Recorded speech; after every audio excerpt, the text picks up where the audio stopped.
everybody. Welcome back to another episode of Room for Growth. You have Billy Fisher and me, Billy Lowen, just with you today. And Billy Fisher, I have an important question for you. Bring it. Okay, you have 2 daughters, so I have high expectations on this one. Have you ever shopped for foundation? Do you know what shade of foundation you would wear? I don't know what shade of foundation I would wear. I don't know what shade of foundation my daughters would wear. I have been in many a store that where Ulta is a regular visit for us. So I know what. Yeah, I know what we're talking about here. I'm not in intimidating land. Okay, so you know your daughters better than anyone. If you had to walk into, as much as I love Ulta, I'm going to go back to my tried and true Sephora right now and pick out foundation. And again, foundation is intended to match their skin color. Right. I know that part. How many options do you think you would have, and how close do you think you would get? That's a good question. So I would guess that there are 2 to 3 options for the skin tone that my daughters would have that I would maybe pick from. And what was the second part of the question? I'm getting nervous. How many options do you think you would have to decide between? Yeah, like 2 to 3. There's kind of like super white, kind of tan, really tan would be. Okay, I can immediately tell that Billy Fisher has never shopped for makeup because, Billy, when I tell you that you go into these stores, first of all, there's probably 30 to 50 brands of different that you would have to choose from. And then each of them have like a palette of colors with anywhere between 10 and 20 options. And they all look the same and they're all called something like golden beige, like sandy beige. Yeah. It's impossible. Okay.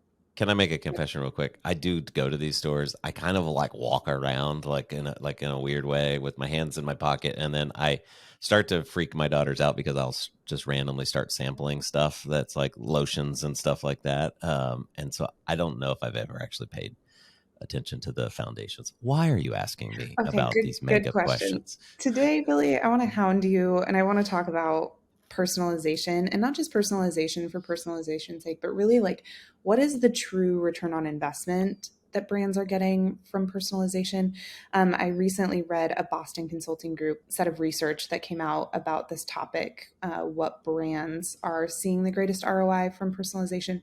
And it's super interesting, but it had me thinking a lot about Sephora because Sephora, and we've talked about this, I think, once on the podcast, is doing something really unique with their in-person shopping experience, which is that they have this new, I don't know if it's new actually, but they have a program where if you go into a Sephora, they basically hold this like phone camera up to your skin, and then it matches your shade. And then if you are shopping either in the store or online and you're trying to find something that has to be shade matched, it will tell you which shade of any given brand is the right match for your skin tone. And I was thinking about what an incredible reduction of friction that is for a buyer, what a tremendously powerful personalization example it is, and how I would guess they are just like raking in new sales and people trying new categories, trying new brands because of that like single feature that must have been very hard for them to develop and very hard to get into stores and very hard to use. But like that's the new personalization in my mind. Yeah, as you're talking about this, I'm thinking about some past, I haven't listened to the podcast with Nate Wooten yet, but talked about customer delight. I know was the core topic. You also talked about previously merging, how we still have a long way to go to merge digital with in-store experience. So both of these, but the Sephora example, in addition to the ROI, the customer delight side, it makes that in-store experience sticky, and it's using digital in order to do that. So yeah, it's incredible. It makes me wonder, as you're talking, like where are the other industries or areas that this idea could be leveraged or has been.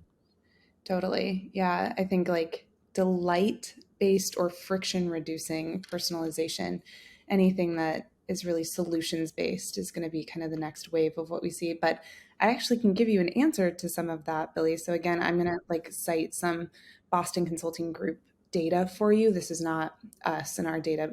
It's all credit to them. Um, but basically, what Boston Consulting Group said is that for brands who've created a personalized experience because they're integrating their advanced digital tech with whatever proprietary data or whatever proprietary systems or even points of leverage they might have. So in this case, that's Sephora might know your skin tone and your shopping behaviors. That's what they have proprietary with whatever their very modern stack is. We know what that stack is, but they have a great sort of best in class stack of technology they work in. They are seeing revenue increase by 6 to 10%. Wow. That is wild. And they're Yeah. seeing that is 2 to 3 times faster than brands who don't. And then BCG says that they think there are 3 sectors that over the next 5 years are most primed to have personalization shift revenue somewhere in the range of $800 billion, but probably only to the top 15% of companies that get it right. So there will be a few top performers in this area who will get it right. They'll see the rewards of this out of retail, healthcare, and financial services. And man, do Yeah. we work with a whole bunch of brands in those Yeah. 2 spaces who are trying to get this exactly right. Yeah, it's interesting.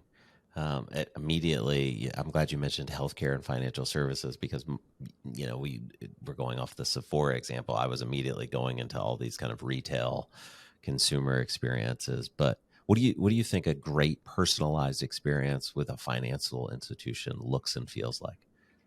Well, I think that's a great one.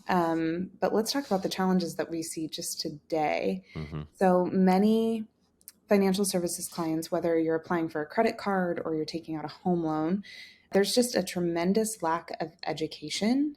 And brands really struggle in these spaces to understand who they're talking to early in a relationship with a consumer. Are they talking to somebody who's got a tremendous amount of wealth to invest? And they might be right for like in person services. Are they talking to a young person who's just trying to glean some basic information? And then how do you kind of steward those people along? How do you feed them content that at a basic level serves their needs but helps them overcome any misconceptions they might have about whatever financial service is being provided? So, for instance, if you are a financial advisor, people who've never used a financial advisor are going to wonder, like, do I have enough money to take advantage of this service? How much is it going to cost? What could I expect on that first visit? So there's just some of those basics. But then second, think about all of the different places that you have money that you need to keep track of. You need to make sure that you're putting the right amount in each account or in each type of investment. Like, that's a huge challenge in and of itself. Yeah. There's of course just managing like the different offers that come your way. Offers today through brand partnerships like remain pretty terrible. Oh, they're awful. Yeah. They're Even with some absolutely of the awful. best companies in the like American Express has just a wonderful digital experience, and even they do it. It just is. It gets lost and it's confusing. Yeah, totally. And I mean, Billy, like think about healthcare. I'm sure Yeah, you all you that's can see is opportunity. yeah. That's the I think the industry that is always so ripe for innovation and so it's challenging to do it quickly. But yeah, we've been talking. I think Google was trying to revolutionize that 10 years ago, and I'm not sure if they've given up or Mhm. or what came out of it. So Yeah, so this same article talked about how most of the personalization leaders that we see today are definitely like tech natives. So they're either digital only companies or they were built on the idea that they would be personalization at scale type brands. But I think the thing that's really interesting is more and more often traditional brands are actually accelerating and excelling in this space. And they're sort of seeing the rewards from this at a different pace. So digital natives still lead. These are companies like Zillow. Like Zillow is just like a master of personalization. Everybody knows it. Uber, for instance, they feed up food offers to you when you want them from restaurants that you've shopped at before or ones that you might love in your area, they do a lot. But more traditional companies are making some of the fastest gains in this space. So I think about like Starbucks and the devotion that they've had to improving their digital experience, as well as the level of personalization that they have end to end in that experience for years. Sephora, another good one. They're, traditional brick and mortar retailer who's making tremendous strides to improve their digital experience and personalize across both. So that is a much more like interesting fight to me when you put Yeah. digital natives and traditional companies on similar expectation ground and see who can win. Like Mm. that's a fun business battle. Yeah. And so much of this is just about mindset and how they go about tackling these problems. Because it's a phrase you use all the time is eat your vegetables. This is not an easy thing to do or deliver. And you referenced this Sephora, the level of investment. I bet the executive buy-in to develop that tool there was probably a lot that was needed there. And I would guess it was a long and hard project in order to launch it. And it is not. This is not something that you just plug and play a new platform and all of a sudden you've got personalization. I think, and that's the sin that many brands are making is they want this to be quick and easy. Totally. Yeah, I can make some suggestions of where I see places for brands to start. Yeah. But I am with you. I think this game is not about quick gains. It's really about like going to the gym every single day. If you want to change your entire physique, you have to like practice every day. You can't go once. You can't do a big January push. Dang it. You have to, unfortunately.